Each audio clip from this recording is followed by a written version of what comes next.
Good morning সবাইকে। তো 9th and 10th October আমরা ভাইজ্যাগে কাটানোর পরে আবার সেখান থেকে আমাদের যে ফার্স্ট যে এয়ারবিএনবিটা বুক করা ছিল সেখান থেকে আমরা বেরিয়ে পড়লাম।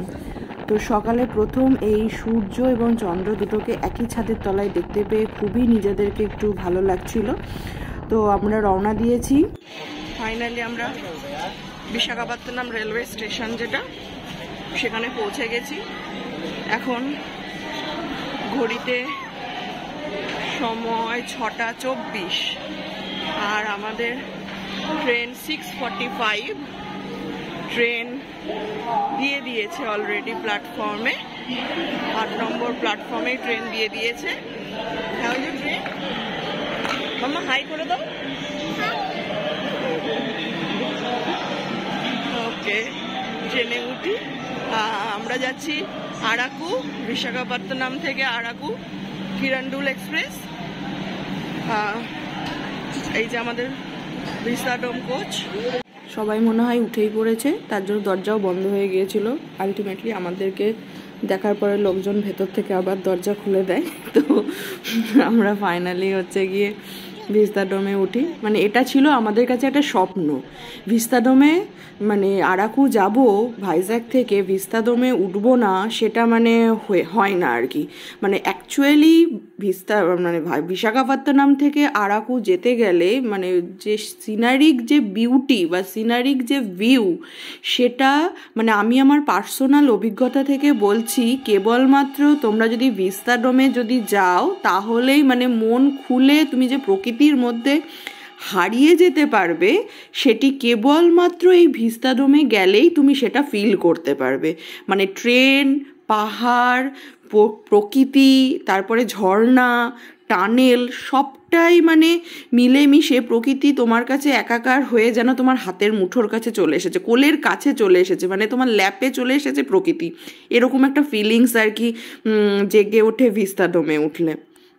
সেই কারণেই আমি সবাইকে বলবো, হয়তো একটু অন্যান্য ট্রেন মানে অন্যান্য কোচগুলোর থেকে এই কোচটার ফেয়ারটা হয়তো একটু বেশি হয়, কিন্তু তাও আমি সবাইকে রিকোয়েস্ট করব যে প্লিজ প্লিজ তোমরা চেষ্টা করো, যদি কেউ বিশাখাপত্তনম থেকে আরাকু যাওয়ার টাইমটাতে অন্তত হচ্ছে গিয়ে ভিস্তাডোমের টিকিটটা কেটে নিও, কারণ রাত্রে ফেরার টাইমটা হচ্ছে রাতের টাইম, এবং রাতের টাইমটাতে তোমরা মানে এই ভিউটা তোমরা দেখতে পাবে না, এবং যাওয়ার টাইমটা যেহেতু সকালবেলাতে ভোরবেলাতে কিরণডুল এক্সপ্রেসটা, তো সেই কারণেই পুরো প্রকৃতিটাকেই হচ্ছে গিয়ে তোমরা চোখের সামনে দেখতে পাবে। তো এইরকম এই যে টানেলগুলো ছোট বড় নাই করে কতগুলো যে টানেল আছে, মানে প্রথমে ভেবেছিলাম যে 1 2 3 4 করে কাউন্ট করব, কিন্তু তারপরে 1 by 1 এত টানেল আসছে যে সেগুলো কাউন্টলেস হয়ে পড়েছে টানেলকে, যেটা আর কাউন্ট করা যায় না। মানে আমি অন্তত গুনতে পারিনি। আর যদি প্লিজ কেউ গুনতে পেরেছো, যারা ভিডিওটি দেখছো তারা প্লিজ আমাকে কমেন্টে জানিও যে টোটাল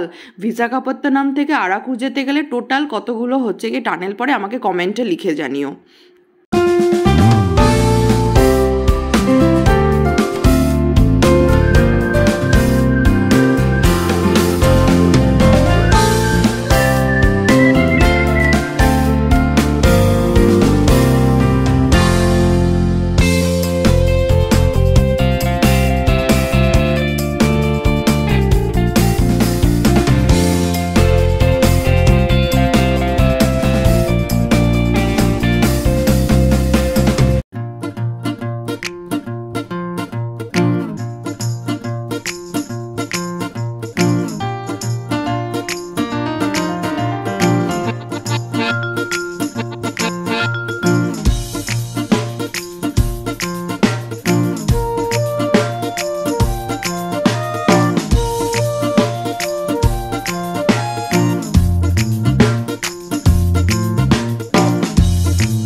প্রকৃতির মনোরম দৃশ্য দেখতে দেখতে পাহাড়ের কোল দিয়ে কখন যে পৌঁছে গেছি আরাকু ভ্যালি স্টেশনে বুঝেই উঠতে পারিনি। মনে হচ্ছিল এই যাত্রাটা যদি আরও একটু দীর্ঘ হতো তাহলে হয়তো আরও বেশি ভালো লাগতো। তো আমরা ট্রেন থেকে নেমেছি, নেমেই যেন মানে কি বলবো, আবহাওয়াটার এতটা চেঞ্জ, এতটা পরিবর্তন, সত্যি মানে কি বলবো, বুঝে উঠতে পারছিলাম না। মানে বিশাখাপত্তনমে যেমন গরম ছিল, এখানে আসার পরে মানে প্রকৃতিটাকে মানে বলে না, প্রকৃতি জায়গা বিশেষে প্রকৃতি চেঞ্জ হয়ে যায়।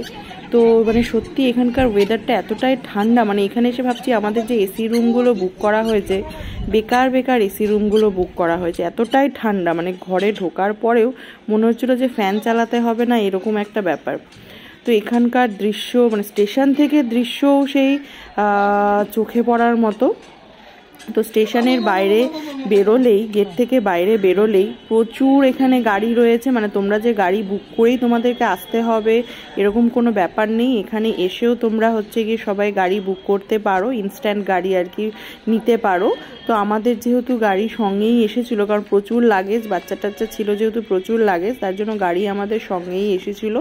এবং ওই গাড়ি আমাদের আগেই পৌঁছে গেছিলো আমাদেরকে রিসিভ করার জন্য আরাকু ভ্যালি স্টেশনে। এই যে একটু সবাই হাই করো, আমরা আরাকু ভ্যালি পৌঁছেছি। আমাদের গাড়ি এখানে এসে পৌঁছে গেছে। বাবা হাই করে দিত।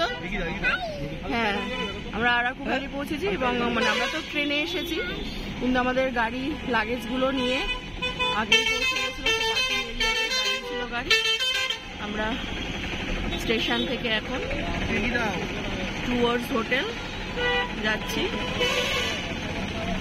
স্টেশন থেকে মাত্র 5-7 মিনিটের ডিস্টেন্সে আমাদের হোটেল। এটা আর আমরা এয়ারবিএনবি পাইনি, তো এখানে আমরা হোটেলই পেয়েছি।